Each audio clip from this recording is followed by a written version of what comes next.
So this is the first part of the video. I want to show you about soldering the screen to your RetroZero. As you can see on the PCB, we've got fine pitch headers here, and you can see on one side there's a 1, it's upside down there. One side there's a 1, one side there's an 18. It's 18 pins, and on your screen you'll also have a 1 over to the left, and on the right hand side you'll have an 18. You want to solder your board screen on like so.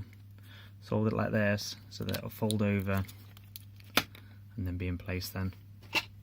Secure with sticky tape, and that's it. So let's get started. First of all, you'll need to what you call tin your fine pitch headers. Doesn't matter if they start bridging at this point. You can always just flick it off if you just drag the solder over from one side to the other, just like so. If you just be patient, you will stop all the bridges. Just don't panic. This is the reason you have solder mask, is to stop the solder from bridging and joining. It just means that you got too much solder on really if they are bridging over. But you will eventually. Just take your time. Just keep dragging it. Keep cleaning your tip. Take all the excess solder off.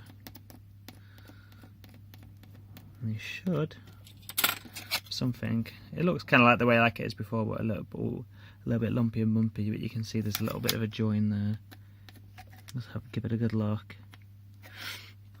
You'll also need to do the same for the screen pins here as well. Just want to get a little bit, just a tiny little bit. Use the same, just rubbing it over. You'll probably get the hang of how much solder to put on from doing the other board. So there you go. Both are done now. As you can see there, there's no gaps.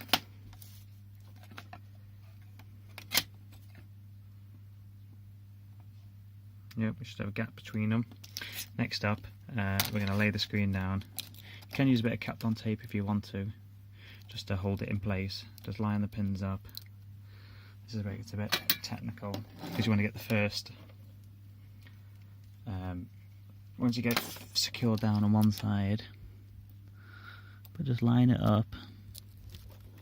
You want to leave about half, cover about half of the pins, and then start one side, a bit of heat, take it away, give it a bit of a blow, make sure it's still lined up, and then just carry on down.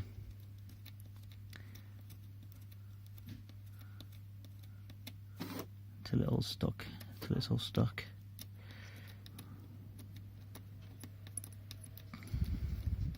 They are quite resilient, these ribbon cables, even though everyone seems to like to remind everyone they're not.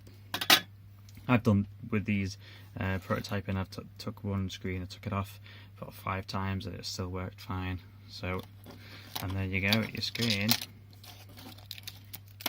will flop over, and there it is in place. But before we do that, what you want to do is get your multimeter into continuity mode,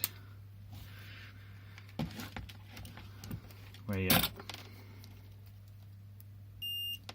we want to go along to make sure we've got no shorts and to make sure the pins are connected. So you want to start on the 1, you should get a connection, and then what I do is leave it on the top ribbon and then go to the next pin, and you should never then move the top one over and just go like this. You see, just making sure that you're not that you're connected. So you've got a little bit of a short there between the two. And if you do that, if you do find that, what I normally do is just go over it.